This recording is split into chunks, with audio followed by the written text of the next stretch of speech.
Hello everyone, good morning. তোমরা কেমন আছো? আশা করব নিশ্চয়ই খুব ভালো আছো। আমরাও খুব ভালো আছি। আমি মলি আজকে আবার একটা নতুন ভিডিও নিয়ে তোমাদের সামনে চলে এসেছি। আমার এই ভিডিওটা যদি তোমাদের ভালো লেগে থাকে তাহলে একটা করে লাইক করো, আর পুরো ভিডিওটা দেখার জন্য তোমাদের কাছে আমার তরফ থেকে রইল অনেক অনুরোধ। আজকে হচ্ছে মঙ্গলবার। পুরো ব্যস্ততম দিন বলবো না, অর্ধেক ব্যস্ততম দিন। অর্ধেকটা কেন বললাম? কারণ তোমাদের দাদার আজকে ডিউটি নেই। এখন ঘড়িতে বাজে 8:30। একটু দেরি করে আজকে ঘুম থেকে উঠেছি, যেহেতু তোমাদের দাদার ডিউটি নেই তাই। প্রতিদিনই তো সকাল সকাল উঠি, একটা দিন একটু ব্যতিক্রম হলে ক্ষতি কী? তাও দেরি বলতে কিন্তু খুব একটা দেরি নয়। ঘুম থেকে উঠে বাসি যে সমস্ত কাজকর্ম থাকে সেগুলো কিন্তু সেরে নিয়ে তারপরে রান্নাঘরে ঢুকেছি। আর এই যে কালকে গুড়ের পায়েসটা করেছিলাম, সবাইকে খাওয়া দিয়ে ধুয়ে আর এইটুকু বাকি রয়েছে, এটা এই টিফিন বক্সে করে ফ্রিজের মধ্যে রেখে দিলাম। শীতকালে ঘুম থেকে ওঠাটা সত্যি একটা চাপের বিষয়, কিন্তু কিছু করার নেই, উঠতে হবে। আর যে সমস্ত বাসনগুলো আগের দিন ধুয়েছিলাম সেগুলোকে জায়গা মতন রেখে দিলাম। আর এখানে দেখো কতগুলো টমেটো নিয়ে বসেছিলাম, এগুলো কাটাকাটি করে রেডি করে রেখে দিলাম। আর এইখানে অনেকগুলো টিফিনের বাসন পড়েছিল, সেগুলো একদম টেবিল পরিষ্কার করে বেসিনের মধ্যে রেখে দিলাম। আর এদিকে টমেটো চাটনিটাও আমার বসানো কমপ্লিট হলো। রান্নাঘরে ঢুকলেই মাথার মধ্যে এক ধরনের চিন্তা আসে, কি রান্না করব।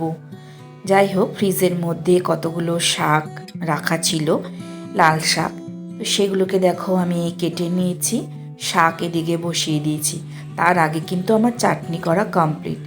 শাকটা বসিয়ে দিয়ে সোজা জামা কাপড়ের ঝোলা নিয়ে আমি চলে গেলাম মেলতে। সূর্যি মামার নামে তোমাদের কাছে অভিযোগ করেছিলাম যে দুদিন ধরে মুখ ভার করে রয়েছে, তো আজকে সূর্যি মামা কিন্তু একদম হাসি খুশি মুডে রয়েছে। চারিদিক একদম রৌদ্র উজ্জ্বল ঝলমলে আকাশ, রৌদ্র একদম ঝরে ঝরে পড়ছে। সেই রৌদ্রটাকে কিন্তু আজকে কাজে লাগিয়ে দিলাম তাড়াতাড়ি। শীতকাল বলে কথা, এমনিতেই তো সবসময় ঠান্ডা, ঘরের ভিতরে খুব ঠান্ডা, তার মধ্যে যদি রোদ না ওঠে তাহলে কি কারোর ভালো লাগে বলো?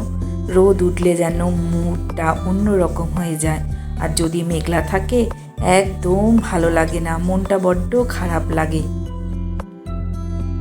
তোমাদের সঙ্গে দেখো গল্প করতে করতে কিন্তু আমার এই ঘরের বিছানাটা গোছানো হয়ে গেছে।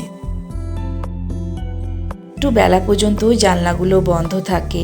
আজকে বাইরে সকাল থেকে খুব হাওয়া দিচ্ছিল, এই হাওয়াগুলো যখন ঘরের ভেতর ঢোকে, ঘরটা এমনিতেই তো ঠান্ডা থাকে, তার উপরে যেন আরও ঠান্ডা হয়ে যায়।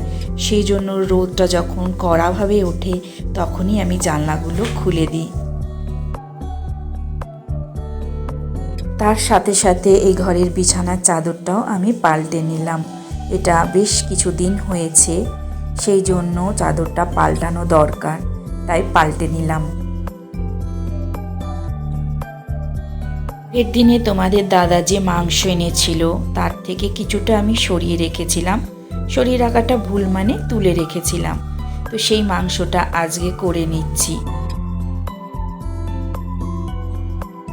অনেকটা পরিমাণে মাংস আনে, তাই একটুখানি করে আলাদা সরিয়ে রাখি। আর এখানে দেখো পাশে ভাতও বসিয়ে দিলাম। তাহলে আজকে দুপুরবেলার লাঞ্চ মেনু কি হলো?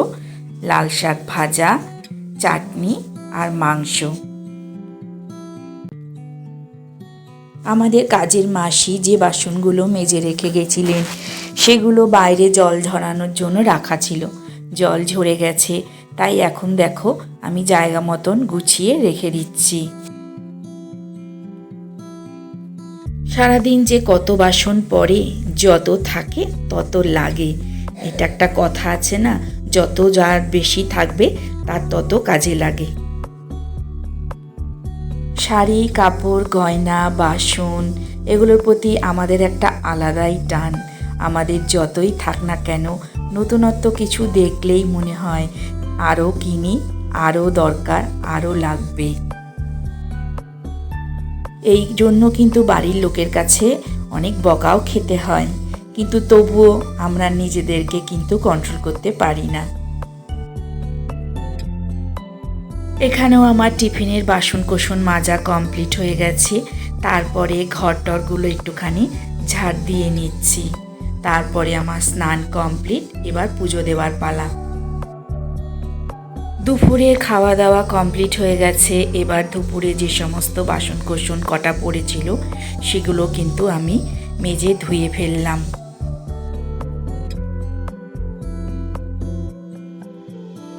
বাসন ধোয়া কমপ্লিট।